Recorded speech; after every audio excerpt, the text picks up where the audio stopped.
Romans, countrymen, lend me your beers. I am honored that you chose me to help you celebrate your graduation today. I can only assume I am here today because of my subtle and layered work in a timeless classic entitled Deuce Bigalow, Male Gigolo. And for that, I say, you're welcome. I'm truly, truly delighted to be here at Harvard. I graduated from Boston College,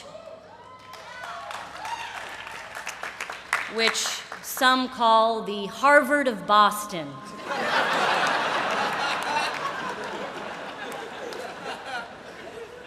But we all know that Harvard is the Harvard of Harvard.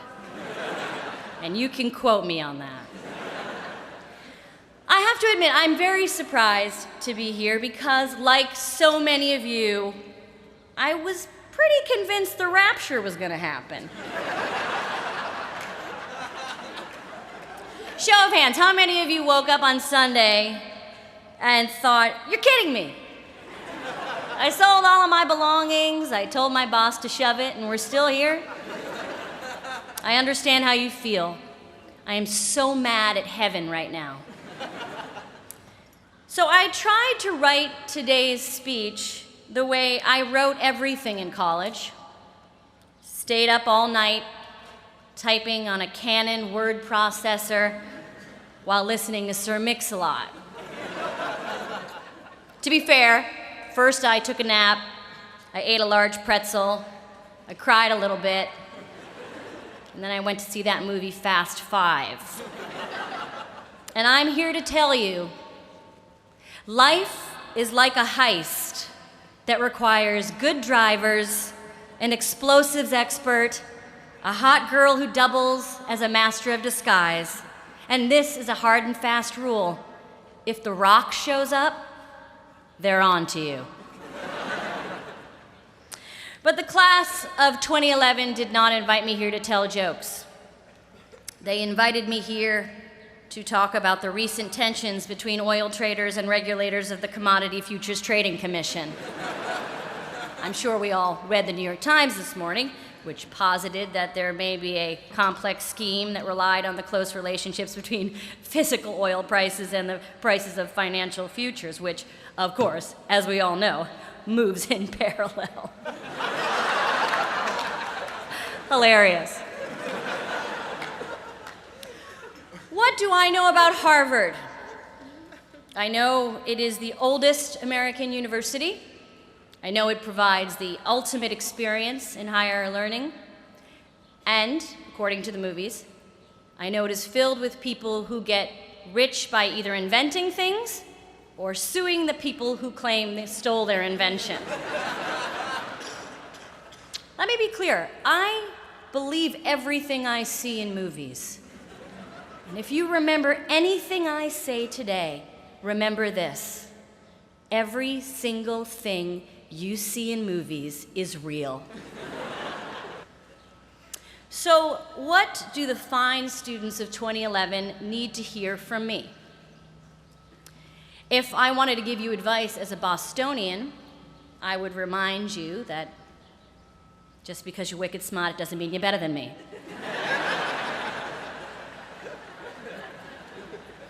And I would also want to say, good for you for working so hard. You graduated from Harvard, huh? Must be nice.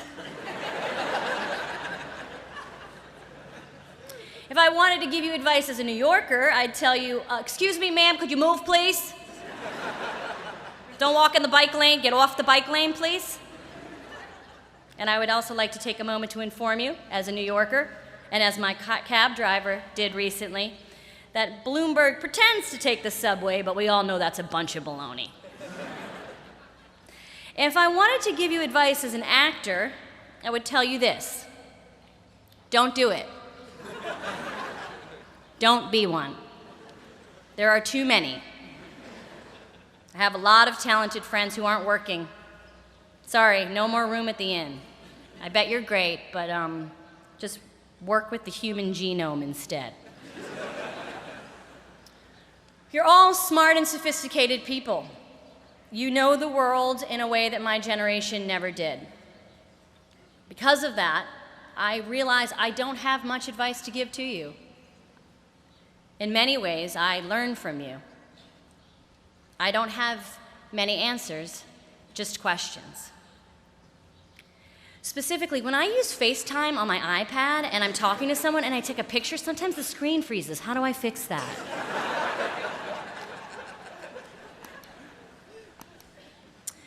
All I can tell you today is what I've learned, what I have discovered as a person in this world.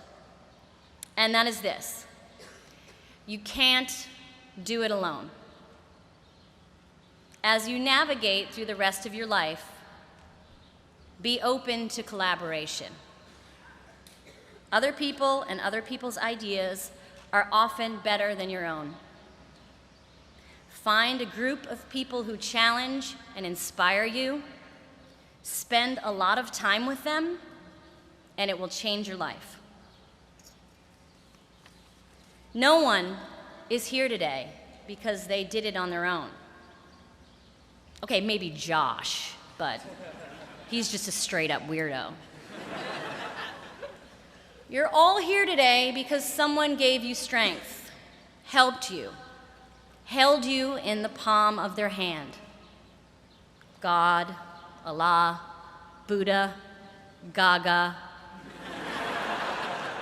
whomever you pray to. They have helped you get here, and that should make you feel less alone and less scared. Because it has been a scary 10 years. You were young children when you watched planes hit the World Trade Center. You quickly understood what it was like to feel out of control. Your formative teenage years were filled with orange alerts and rogue waves and unaccomplished missions. For my generation, it was AIDS. We all grow up afraid of something.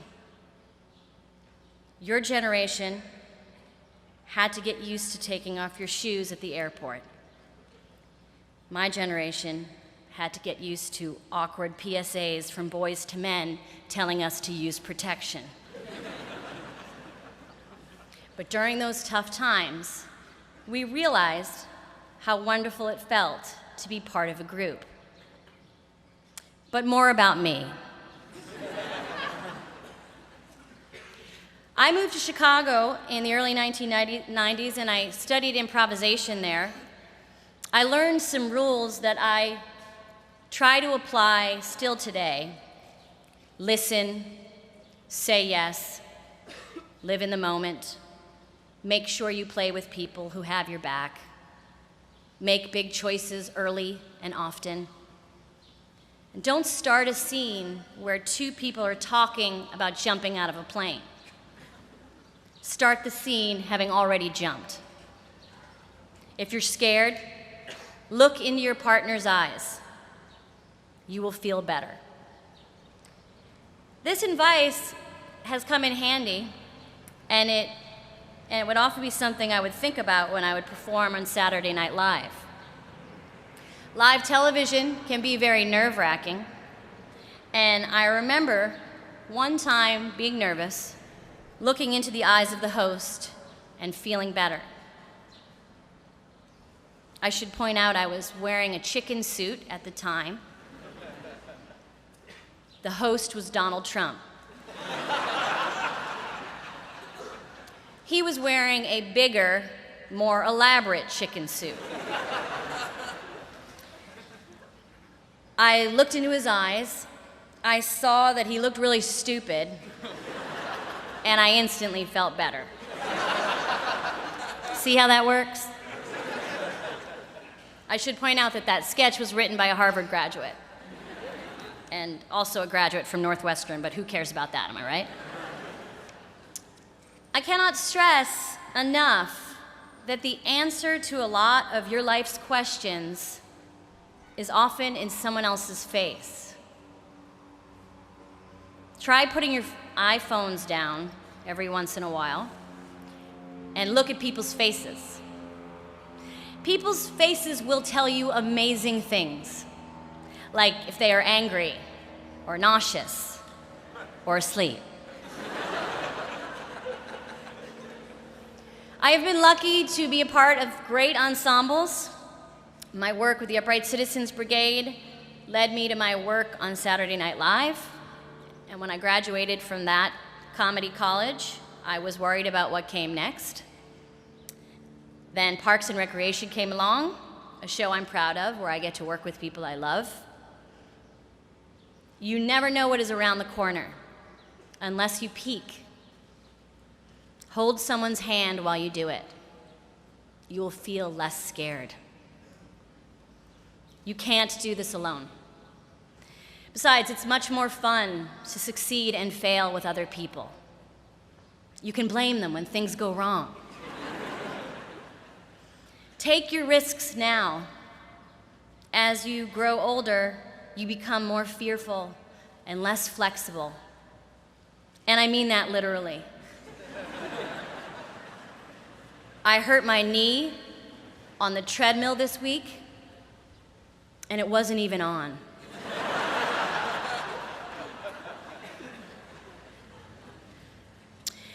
Try to keep your mind open to possibilities and your mouth closed on matters that you don't know about. Limit your always and your nevers. Continue to share your heart with people, even if it's been broken. Don't treat your heart like an action figure, wrapped in plastic and never used.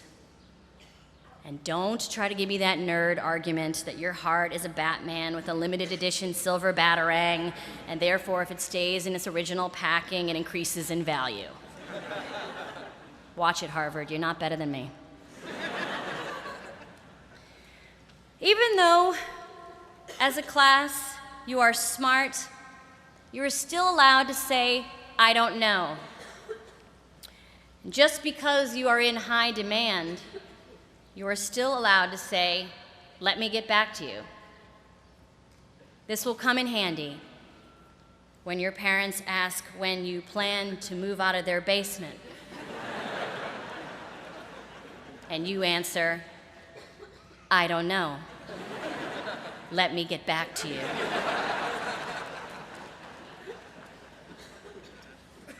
Which leads me to my final thought.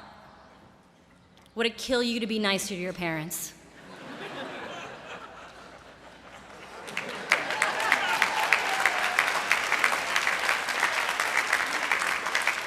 They have sacrificed so much for you, and all they want you to do is smile and take a picture with your weird cousins. Do that for them. And with less eye rolling, please.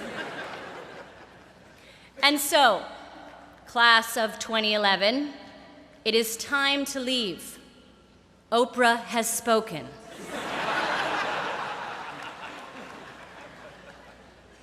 So I will end with this quote. Hey ya, hey ya, hey ya, hey ya. Hey ya, hey ya, hey ya, hey ya. All right, all right, all right, all right, all right. The group, Outkast. The song, Hey Ya. The lyrics, nonsense. I'm sorry, it was really late when I wrote this. This is what I want to say. When you feel scared, hold someone's hand and look into their eyes. And when you feel brave, do the same thing. You are all here because you are smart and you are brave. And if you add kindness and the ability to change a tire, you almost make up the perfect person. I thank you for asking me to speak to you today. As you head out into the world, I wish you love and light, joy, and much laughter. And as always, please don't forget to tip your waitresses.